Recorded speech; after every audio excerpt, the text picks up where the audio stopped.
I'm Kit Allowitz, and this is Dr. Matthew Chodkowski, and we are discussing today tacit underlying assumptions, and specifically the nature and impact of assumptions on organizational culture.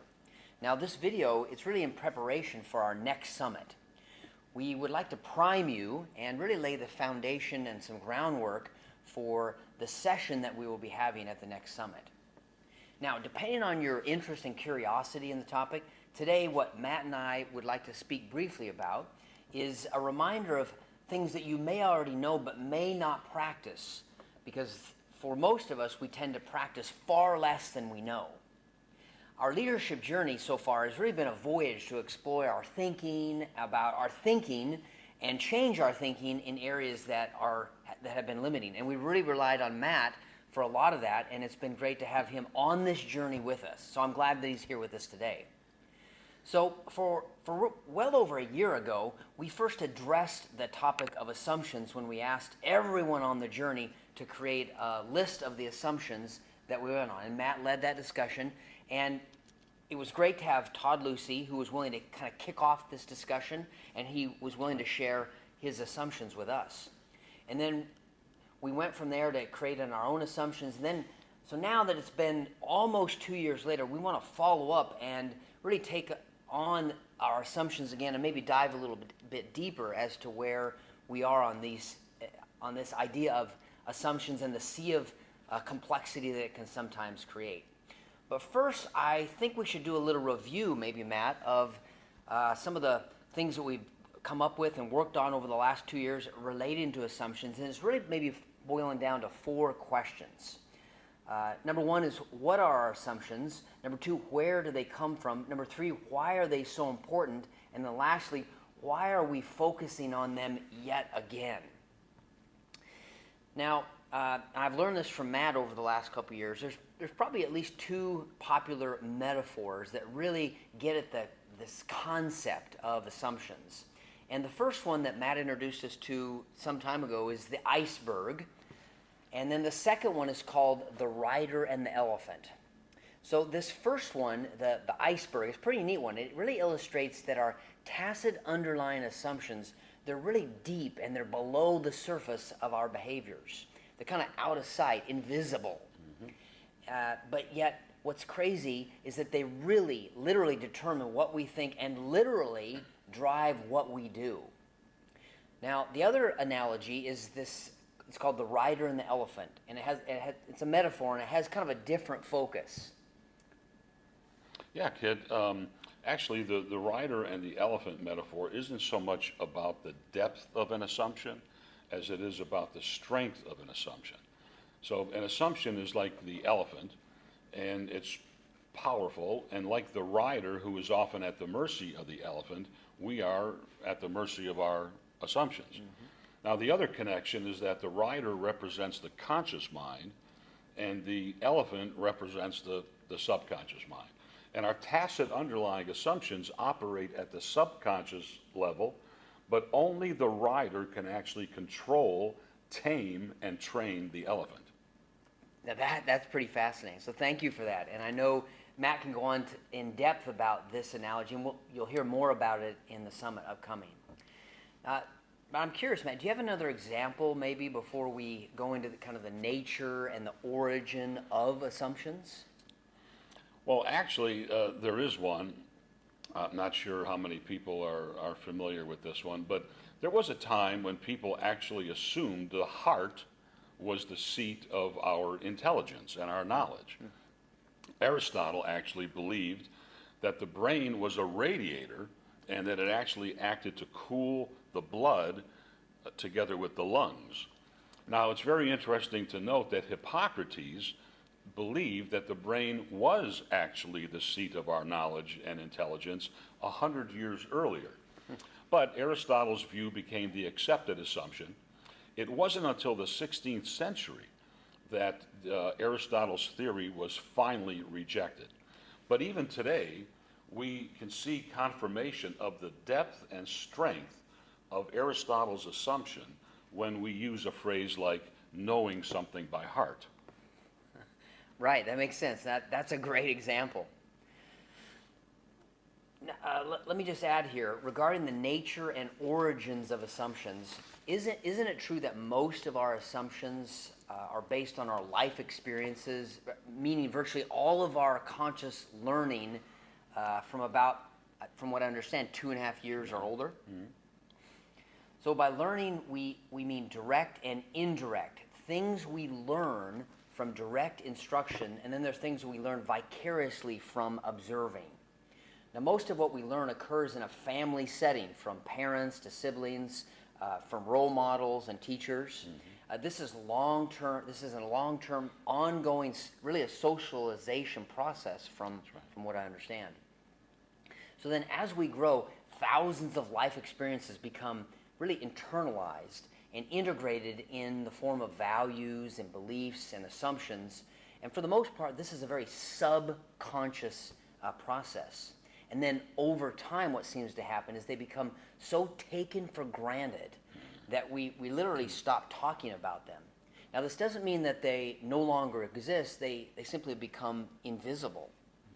And we live by them and we believe in them really at a deep level. However, we're often not, or maybe always not, consciously aware of them.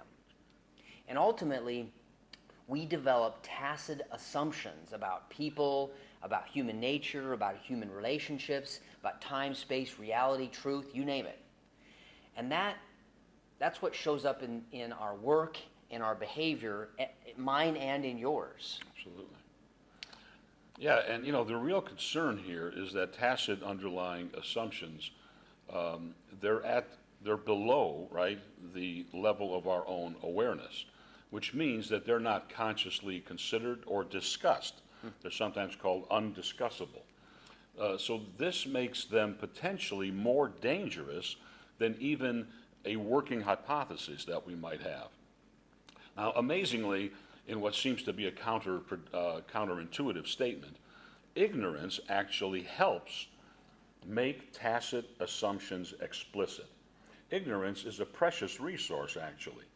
Only through an awareness of our ignorance and a sense of curiosity that we are able to exhume, examine, explicate, and then make explicit our underlying assumptions.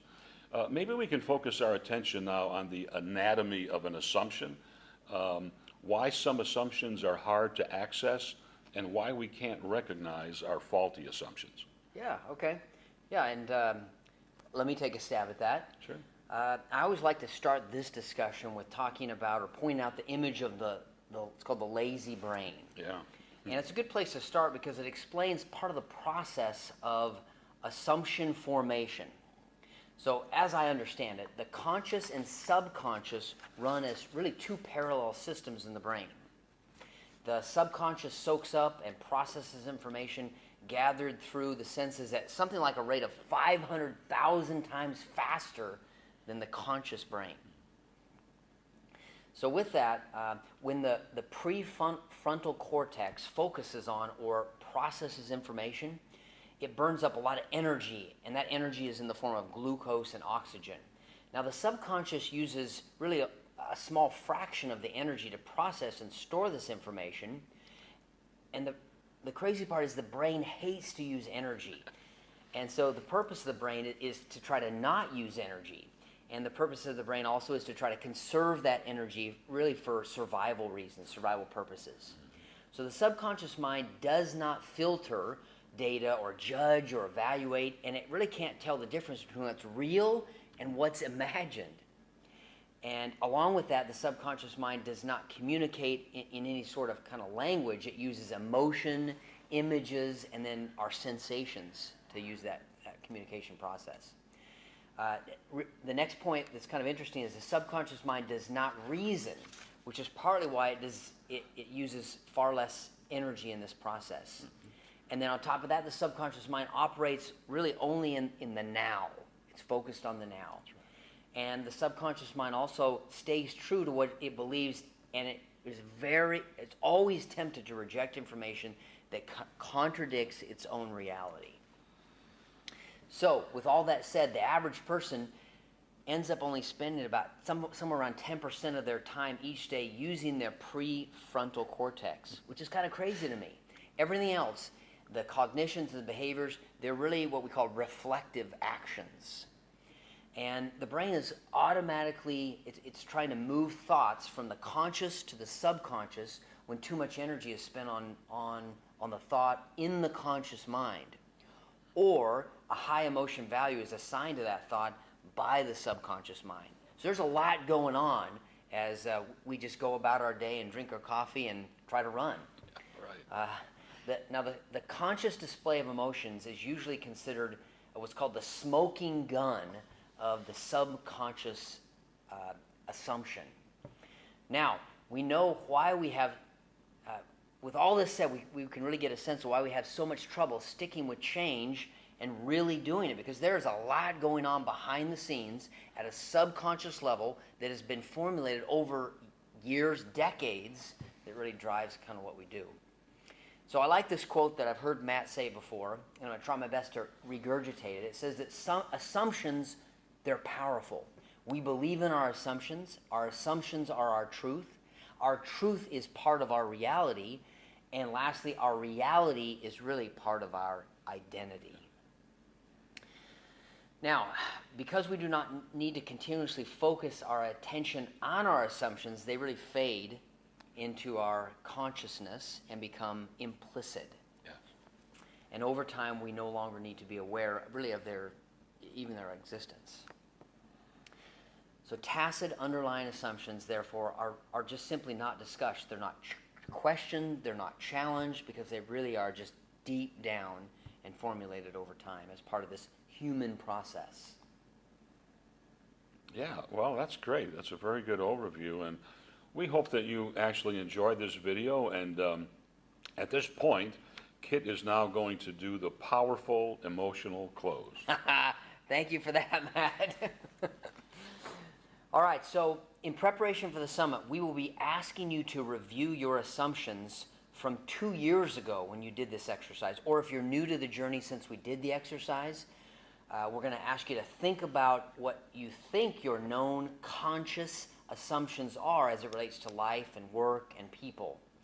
And then we're going to do an exercise at the summit to really bust open or reopen our assumptions on our way to discovering our tacit, or hopefully our tacit underlying assumptions, getting those more understood. We really have to tap this level if we are going to truly be the change that we seek in our pursuit of going after excellence. And I'll end with another quote that I love from Matt. It says, or it asks a question, and I'll ask it of you. So what is the greatest difference between any two leaders or managers? And it really is the way that they think, and the way that they think makes all the difference in the world. Thanks for being with me, Matt, today. Thank you, Kit. Take care. Appreciate it. Bye-bye.